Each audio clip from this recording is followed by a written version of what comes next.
nandito tayo ngayon sa headquarters ng Duke Raker Cycle Project at itong nakikita nyo na nakabox sa likod natin, ito na yung bagong gravel frame natin na si Relish. Ngayong araw i-unbox natin to para makita nyo. Bubuuin na din natin para makita nyo yung kung ano yung itsura niya, kung ano yung tindig niya pag buo na siya. Kasama din natin ngayon si Sir Arafat.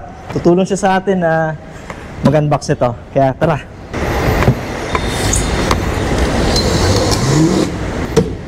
Sa box pala guys nakalagay 30/50. So ang pinili kong number kasi is 30. Yan, favorite number natin. Birthday ko yan eh. Yan, Sir Arafat. Thank you nga pala Sir Arafat sa pagtulong sa akin sa pag-unbox nito. Size na kinuha ko is medium, 51 cm. Dito kasi sa Duke Raker, iba yung sizing eh. Kaya kung sakali man na gusto nyong mag-purchase itong frame, check nyo na lang yung geo chart kung ano yung fit sa inyo na size. Pero itong size na to, sa iba to yung 51 is small, di ba? Pero sa Duke Raker is medium. So ito yung magfi-fit sa akin. Balik tayo sa unboxing. Sa maliit na box na yan, ano ba yung meron dyan? Check natin. Iwagang box.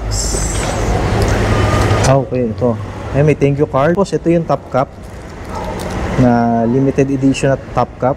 30/50. Headset. Bearing, tapos ito yung set ng headset. So yun, yung what's in the box sa box na maliit.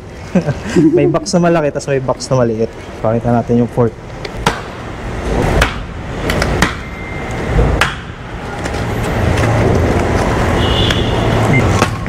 Ito na guys, yung port nya. Ito yung daanan ng brake cable, tatagos dito. May mounting points sa bawat gilid. Tapered na siya. Tapos 12/100 yung sukat ng axle. Ayun yung port niya. Flat mount yung kabitan ng preno. Usually naman sa gravel bike, flat mount talaga yung kabitan ng preno niya. So ayun yung port niya guys. Proceed naman tayo sa frame. Ito na ang exciting part. Ilalapag lang natin dito muna yan. Di baling magasgas sa trail.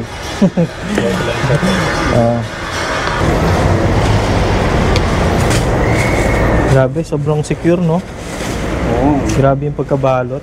Pag yan nagasgas pa, ewan ko na lang.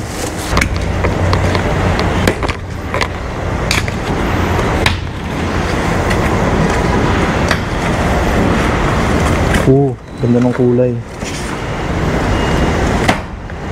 Naalala ko doon sa prototype, ganito pa din, di ba? Oo. So, kumbaga parang ito in-stay ito doon sa design ng ano na yung final frame, no.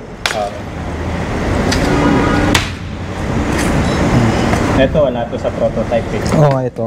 May option na siya for 2x na crank. Tapos yung tubing niya bilog pa din, no. Yung sa baba. Sa baba. Tapos Okay. sa taas, medyo oval. Medyo oval. Para maging siya. Classic modern style. Actually yung color niya, yung colorway, classic eh, 'di ba? Classic na classic. Wow, ang ganda. Grabe. Ang ganda niya. Ikaw ba naman? Agaw attention to eh, no? Yung kulay. Ikaw ba naman yung halos 2 years? Oo nga eh. Yan. Ito na. Okay. Ito na yung tsura ng frame niya. I-flip lang natin agad para makita nila. Ang ganda naman yung emblem. Last time nakita ko na to guys yung emblem. Up to now hindi ako mapaniwala na napakaganda niya.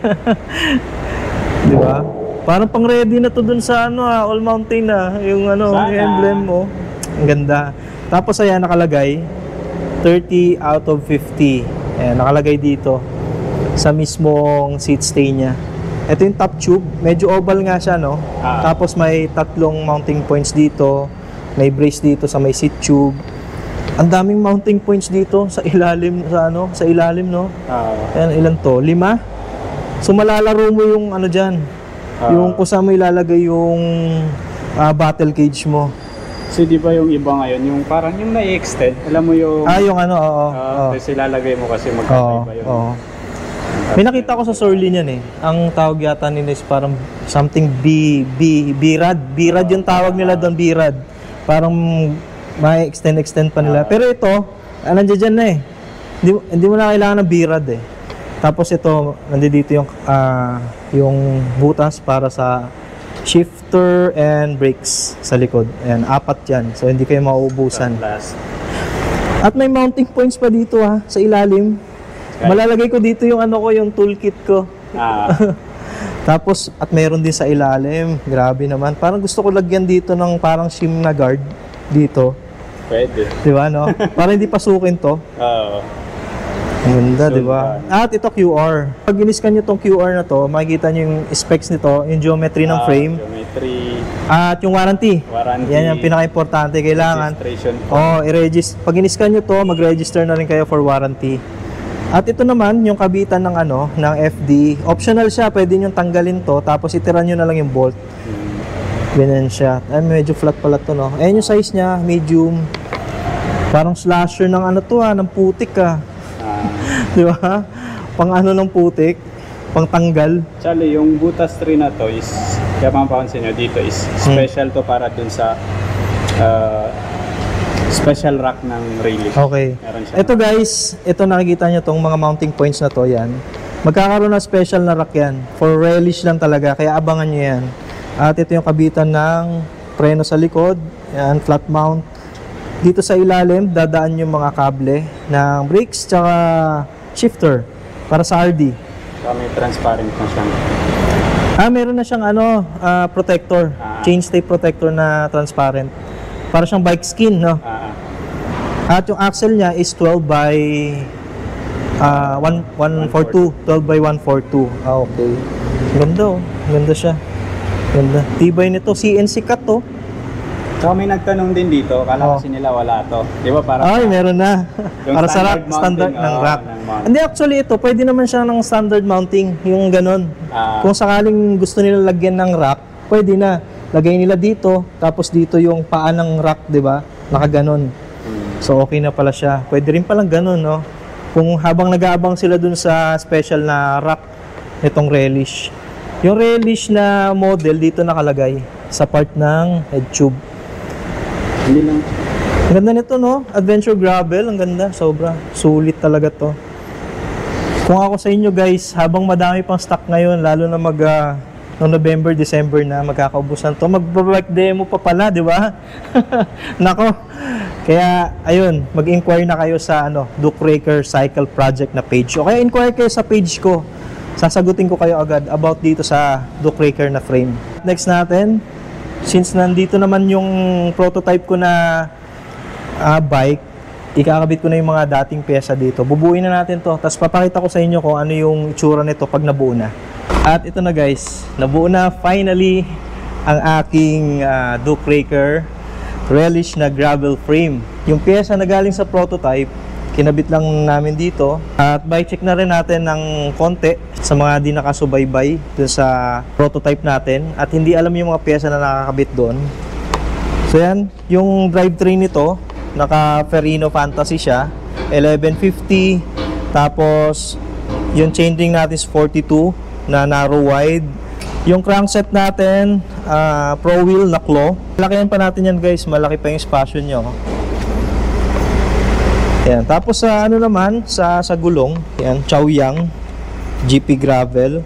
Tapos hubs natin is Sagmit na V12. Ito yung klase ng Sagmit na hubs na ratchet type. Tapos sa brakes naman, yan, pakita natin yung brakes. Yan, naka-Tektro tayo, pero post mount to. Nagano lang tayo ng adapter for post mount kasi itong frame is flat mount. Saddle, Velo saddle, ito pa din yung gamit natin na saddle. Na-testing na natin sa Ultra Gravel. Itong stem, handlebar, ito yung stock na handlebar tsaka stem nung prototype nung dumating siya dito sa Pilipinas. Ito na talaga yun, pati yung seat post niya. Yung cockpit nito is from Duke Raker. Shifter, Ferrino Fantasy din. At ito, makikita nyo to, yan nakalagay, relish 30/50. So, ibig sabihin, ako yung pang 30 na may-ari ng frame na to. Kasi 50 pieces lang to sa buong Pilipinas. So, yun guys, naalala nyo pala, nung pagbukas natin nung box, meron siyang parang leaflet na maliit. Tapos, nakalagay dun 30/50. Sa likod nun may QR. Mamaya, ito ipapaliwanag ni Sir Arafat kung para saan yung QR na yon. Ito yun guys, oh. Ayan, nakalagay, thank you for your support. Ayan, 30 of 50 frames.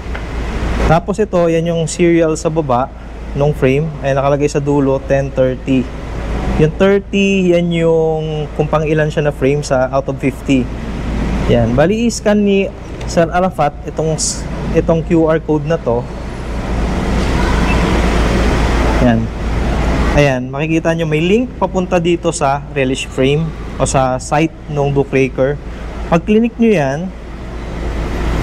mapupunta kayo dito sa site na kung saan nandoon yung description. Bali. Ayan, yung description ng frame. Ayan, nakikita nyo, design and development, kung saan production date, tapos kung ilan yung produce na quantity. Ayan, quality test, nandiyan din kung ano yung material, tapos yung size. Ayan, nandiyan lahat. Tapos yan, pag click nyo yung tatlong dot dun sa taas, makikita nyo registration. I-register nyo yung itong frame na to para sa warranty. Ayan, ganyan yung magiging itsura niyan. Ayan, sagutan nyo lang, nandyan yung first name, middle, lahat, contact info nyo, pati address, yan, kompleto yan. Para ikaw talaga yung may-ari nitong Bookmaker gravel frame na relish. Last guys, papakita ko naman sa inyo kung ano yung timbang ng gravel. Sakto kasi meron kami dito timbangan, titimbangin na din namin to para makita nyo kung ano yung timbang nito sa ganong pyesa. Yung bike. Okay. Ano yung weight dyan? Hindi ko makita eh. Ang hirap. 11? Ha? 11. Nasa 11. Okay. 11.9. 11.9. So, dyan nag-stop yung pagtimbang namin itong buong bike. Ayan, 11.9 kilograms yung timbang nitong buong bike ko. Salamat ulit mga tropip sa panonood ng video natin. Kung gusto nyo pa ng mga ganitong pang content, follow lang kayo dito sa YouTube channel natin, sa FB page natin, Instagram, tsaka sa TikTok natin. Kita-kits tayo sa next video. Ride safe sa inyo and God bless.